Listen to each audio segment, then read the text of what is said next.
Bueno, a continuación tenemos al doctor Andrés Urzá, licenciado en Medicina y Cirugía por la Universidad de Valladolid, doctor en Medicina y Cirugía por la Universidad Complutense de Madrid. Es funcionario docente de la Junta de Castilla y León en el área sanitaria, miembro de la Ilustre Academia de las Ciencias de Salud Ramón y Cajal de Madrid, premio Dr. Gómez Ulla de la Excelencia Sanitaria de Madrid, ponente nacional e internacional, autor de varios libros y actividad asistencial docente e investigadora. Nos va a hablar de la leucocitosis digestiva, un tema clásico de plena actualidad. Cuando quiera. Bien, muy buenos días a todos. La ponencia que voy a dar es una continuación de las dos anteriores. Habla prácticamente de lo mismo. Quiero agradecer también a toda la organización del Congreso por el éxito que está obteniendo, por el estar los ponentes elegidos de lo mejor de lo mejor. Y voy a aportar un poco algo a un tema que es clásico dentro de la medicina naturista. Este tema, a lo largo del siglo XX, ha estado hablando desde Mednikov, que ha muy bien mencionado el ponente anterior, y dentro de las publicaciones de la medicina naturista hay una que se llama Bionomía, que se estuvo publicando durante cerca de 20 años o quizá un poco más, que la inició el que fundó la Sociedad Española de Médicos Naturistas, o el principal, que es Silverio Palafox Marqués, ya fallecido hace unos años, que era catedrático también de universidad. Entonces, este tema, como dice el enunciado, es un tema de actualidad, porque al día de hoy se ha avanzado mucho en el sistema inmunológico, cosa que no se conocía en los años 40, 50, 60, tal como se conoce ahora, ¿no? Bueno, esto pasamos, experiencia docente,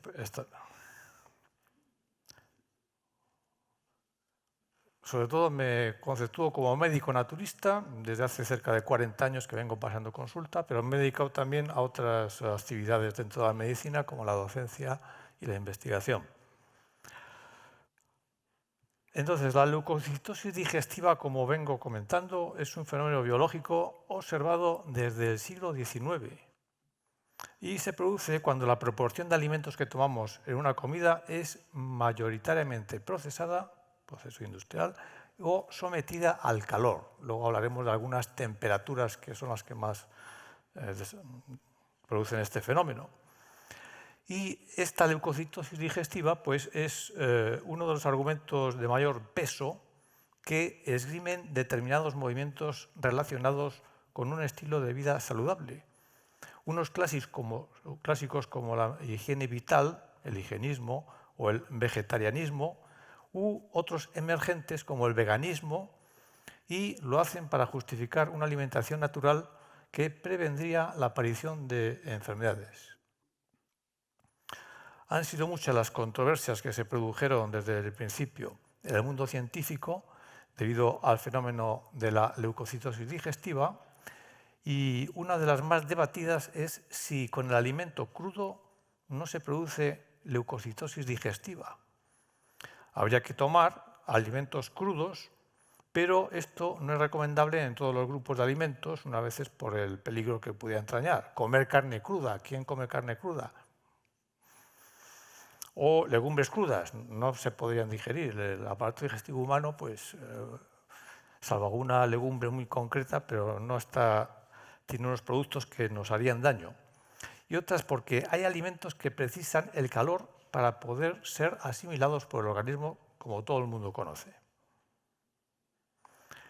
En el diario médico del 22 de hace unos días, básicamente, decía, entre otras noticias, que una dieta vegana baja en grasas, que incluya soja, fomenta cambios en el microbioma intestinal que reducen los síntomas vasomotores posmenopáusicos, conocidos como sofocos, en un 95%, según un nuevo estudio del Comité de Médicos por una Medicina Responsable de Estados Unidos.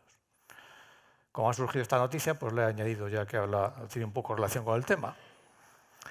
Entonces, ¿de dónde viene esto de la leucocitosis digestiva? Pues es un tema clásico de la medicina naturista que se ha debatido desde que de alguna forma se ideó el término de medicina naturista, hace unos 100 años, un poco más, y en los cuadernos de bionomía que les inauguró el doctor Silverio Palafox Marqués, en otoño, yo tengo toda la colección porque precisamente se la compré a Silverio hace años, algunos de los que están aquí también la tienen, pues en otoño de 1964 pues se lee sobre el tema de la leucocitosis digestiva en de varios médicos, varios autores.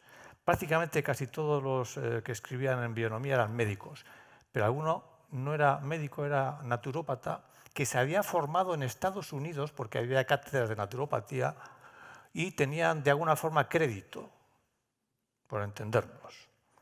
Pero no fue hasta Virchow, que es uno de los primeros que vio este fenómeno, como otros muchos descubrimientos, y que le puso el nombre de leucocitosis fisiológica digestiva en un primer momento, en 1859.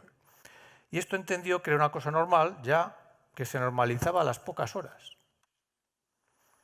En cuadernos de bionomía, pues en el año 64, un tan Gandolfi pues habla de dieta antirreumática. Estamos en el 64, quiere decir que con una dieta de predominio vegetal se curaba el reuma.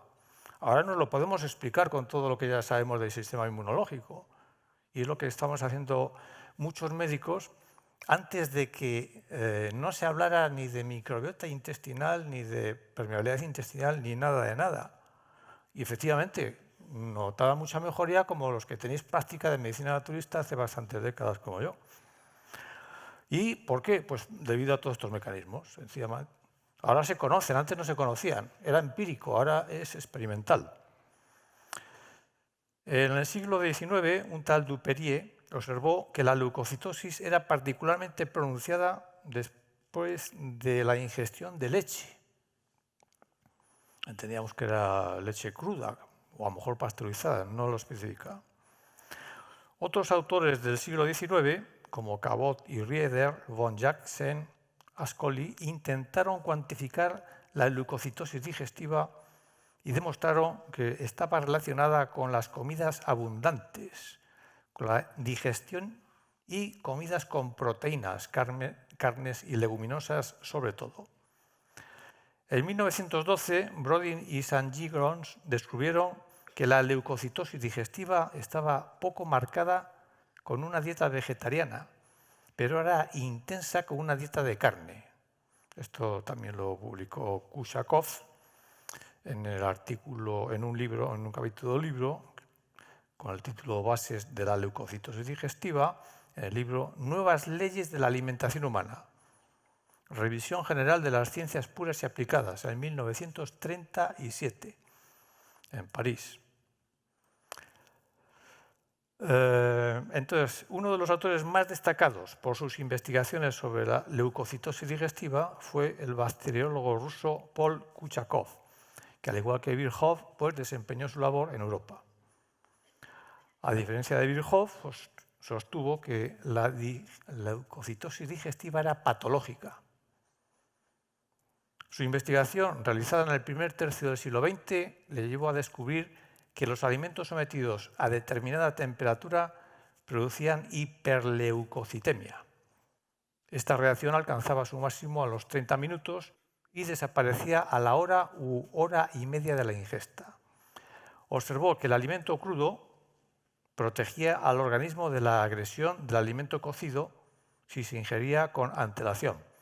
Esto en el mismo libro que he mencionado antes, pues Kuchakov lo describe. A raíz de estas experiencias, Kuchakov hizo una clasificación de los alimentos por grupos según su potencial para producir leucocitosis digestiva. Y esto viene también en Cuadernos de Bionomía en el año 1964. Entonces, la teoría de la desnaturalización de los alimentos mediante cocción, estamos hablando de una teoría de principios de siglo, primer tercio de siglo, que bueno, pues era una hipótesis y ahora con los conocimientos que tenemos pues se puede incluso parte de la verdad que tiene se puede demostrar.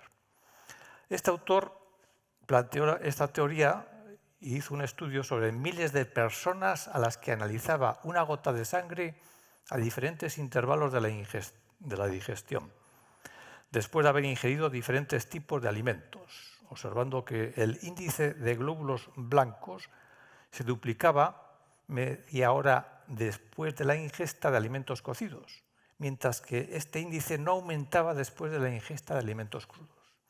Es una experiencia científica pues, muy loable para estas épocas en las que estamos hablando, primer tercio del siglo XX. Esta investigación la publicó en 1937 en un artículo que lleva por nombre Nuevas leyes de la alimentación humana basadas en la leucocitosis digestiva, siguiendo el trabajo de Donders, que hemos mencionado antes, Granger, Hofmeister, Paul, Seyer, Duperrier, Cabot y Rieder. La hipótesis de que la leucocitosis digestiva podía ser un factor de enfermedad, presentada ya en 1900, no fue bien aceptada en ese tiempo. Otra hipótesis es la de Howell, en 1946, y que publicó este documento, Estado de enzimas alimentarias en la digestión y el metabolismo, y era fruto también de sus investigaciones. Según este autor, enzimas presentes en el alimento crudo, un alimento no desnaturalizado por la cocción, calor, presión, participan en la digestión y, por tanto, alivian las secreciones enzimáticas del cuerpo, saliva y jugos pancreáticos. Es una hipótesis, claro. Muestra un vínculo entre el agotamiento enzimático de los alimentos industriales y las enfermedades crónicas, así como la disminución del tamaño del páncreas y la inactividad salival en correlación con una dieta cruda, una correlación entre la deficiencia de enzimas y el aumento de la actividad bacteriana que facilitaría la infección. Esto lo publicó en Chicago en 1946. Aunque el estudio de Howell tuvo gran repercusión en su día, con los avances científicos técnicos y la no continuación de estas investigaciones, relegaron estos trabajos al semi-olvido. La ciencia es así de cruel a veces, y bueno, pues esto es lo que sucedió. Los alimentos procesados no son nuevos, como pueden ver, porque ya existían y se investigó su efecto fisiológico sobre el organismo con la leucocitosis. La barrera intestinal como defensa, que a estas alturas, pues siendo médico, es imprescindible que se tenga que conocer si quiere hacer una buena medicina de calidad. Pues como ha dicho el ponente anterior y quizás los anteriores, pues es una línea de defensa imprescindible como es la piel y claro, al ser línea de defensa pues tiene el sistema inmunológico ahí preparado para atacar al que sea sospechoso. Y bueno, esto lo paso un poco porque ya supongo que lo conoce todo el mundo, existe el tejido linfoide asociado al intestino, etcétera, que es el organizado, el difuso, las poblaciones efectoras del difuso, los linfocitos intraepiteliales, los de la lámina propia, que están en contacto con o tienen influencia las bacterias comensales del intestino, las cuales contribuyen al desarrollo de su función inmunitaria. En este sentido, la microbiota intestinal promueve la expansión y adquisición de la actividad citotóxica de los linfocitos del epitelio intestinal y desarrolla un papel importante en la inducción y mantenimiento de la tolerancia oral frente a antígenos presentes en la dieta, mediante la potenciación de la producción de IgA por parte de los linfocitos, de este tipo de linfocitos. El GAL organizado, pues se ha visto que la microbiota intestinal interacciona también con las células M. Las células M son curiosas porque hace 40, 50, en los años 70, creo recordar, o quizá 80, pues estaban las células M, pero nadie sabía para qué servían. Que yo recuerde, ahora se sabe mucho de las células M, claro, y están ahí puestas para algo, lógicamente. La medicina evoluciona así, ¿esto para qué sirve? Y vos se tarda años en averiguarlo. Pues la microbiota interacciona con estas células M que están justo en el suelo de la crista del intestino y son células presentadoras de antígeno, del epitelio y lámina propia, promoviendo una interacción diferente en los linfocitos colaboradores e inducen así la activación de células reguladoras, desarrollándose la tolerancia ante estos microorganismos. Hay muchas publicaciones, cogí una del 2008, pero hay bastantes más. Los antígenos luminales pueden penetrar en la mucosa intestinal y alcanzar el GALT a través de distintas vías, por estas células M, pero también por los enterocitos. Si los antígenos entran a través de las células M, pues, que están en las placas de Peyer, que se han nombrado, pues constituye la vía más conocida. La membrana apical de las células M permite la adhesión y captación de antígenos luminales como macromoléculas, partículas adhesivas, virus y bacterias. Esto lo he cogido del año 96. Las células M también pueden captar ciertas proteínas alimentarias, IgA, hemoglobina A. Una vez efectuada la captación, las células M internalizan los antígenos luminales mediante endocitosis o fagocitosis y los transportan a través de sus vesículas hacia la membrana basal vasolateral, donde son liberados al espacio extracelular. Esta membrana vasolateral de las células M presenta una profunda invaginación con linfocitos y macrófagos, encargados de procesar los antígenos para la posterior presentación antigénica. Aquí tenemos un ejemplo de esto mismo, el epitelio intestinal con sus microbis, la célula M, la luz intestinal con su mucosa que no la hemos puesto, pero que es importantísima, como todo el mundo conoce, y este tránsito de antígenos. Una vez captados y transportados los antígenos luminales por las células M, los dirige hacia las células presentadoras de antígeno, situadas en la cúpula de las placas de Peyer, que procesan los antígenos hasta péptidos antigénicos que se expresarán en la membrana plasmática asociados a moléculas del complejo mayor de histocompatibilidad para ser reconocidos por el receptor de células T. Aquí hay una imagen de este proceso. Una vez activados, los TH pueden diferenciarse principalmente en dos subpoblaciones efectoras, el TH1 y TH2, como ya se conoce muy bien, con diferente función según el perfil de citocinas que secretan.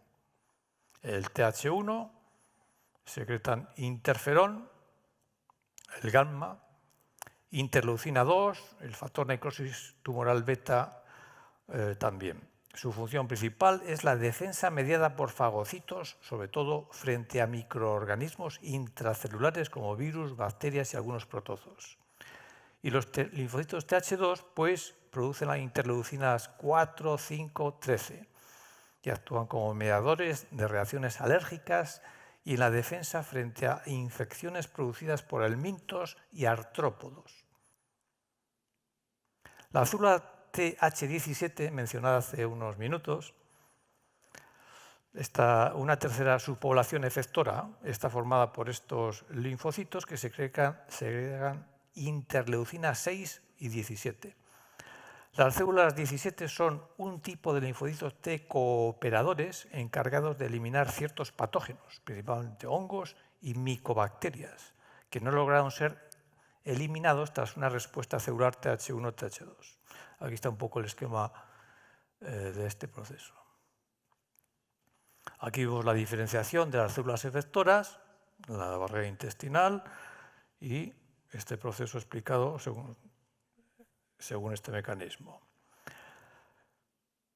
Entrada de antígenos luminales a través de los enterocitos. Presentan menor accesibilidad que las células M debido a su recubrimiento externo abundante en enzimas hidrolíticas y esto impide la entrada de agregados macromoleculares y microorganismos. Una vez captados los antígenos, son procesados y presentados a los linfocitos T.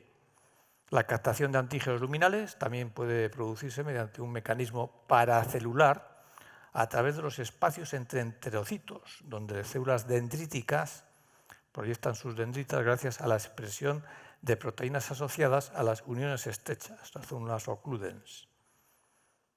¿Cómo tener una barrera intestinal saludable? Somos reiterativos porque esto es la base prácticamente de la salud al día de hoy.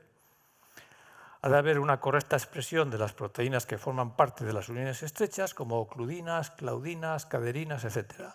Niveles adecuados de zonulina, que modula la apertura de estas uniones, una capa de moco adecuada y una microbiota intestinal en equilibrio, es decir, eubiosis. Aquí explico un poco el mecanismo.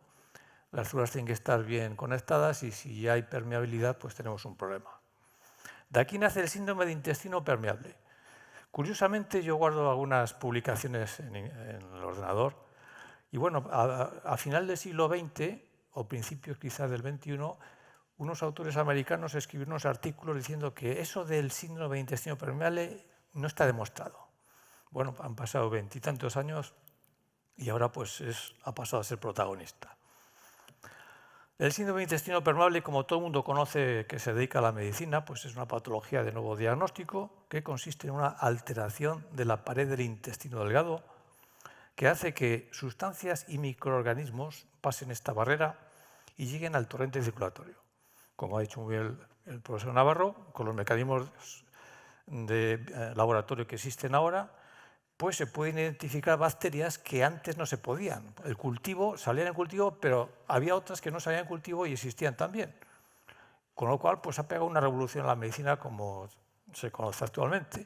El útero era estéril, ya no es estéril. El niño cuando nace era estéril, ya no es estéril. En fin, todo lo que era estéril ahora ya no es estéril.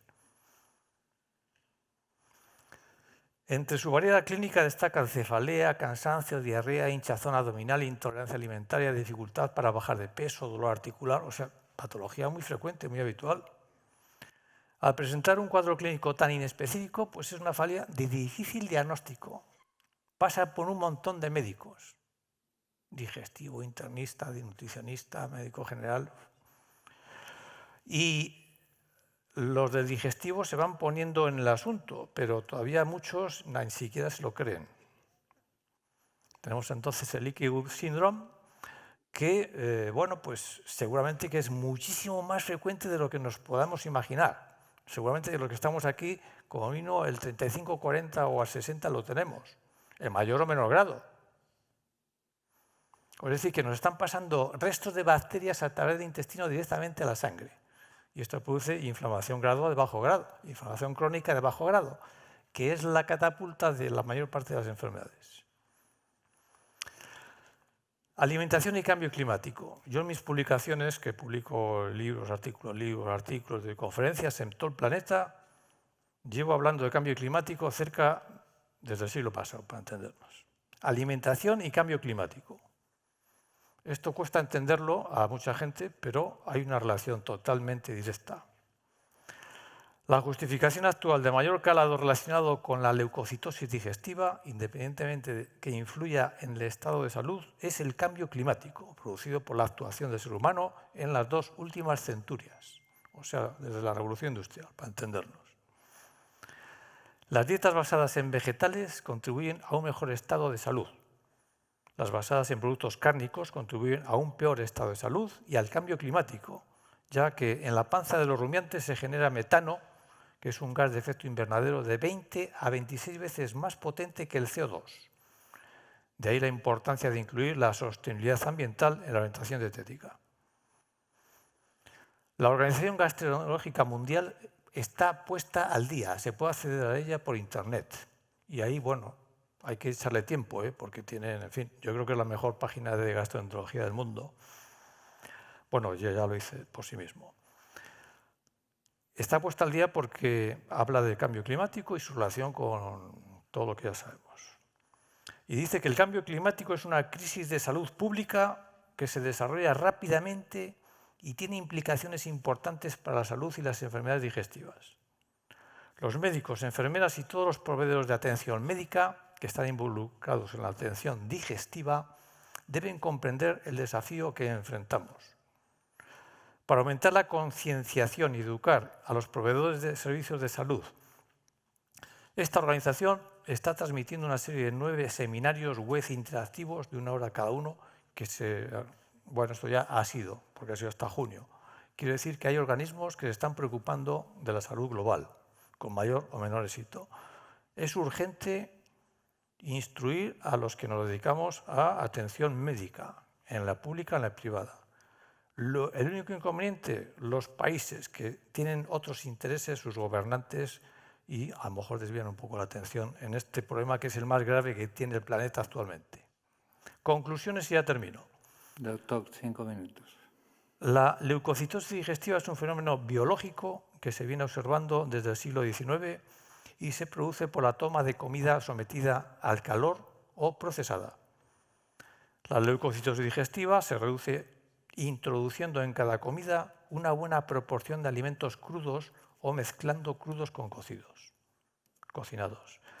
Los conocimientos actuales permiten afirmar que la barrera intestinal está sometida a múltiples agresores que hacen que pierda la selectividad en la absorción.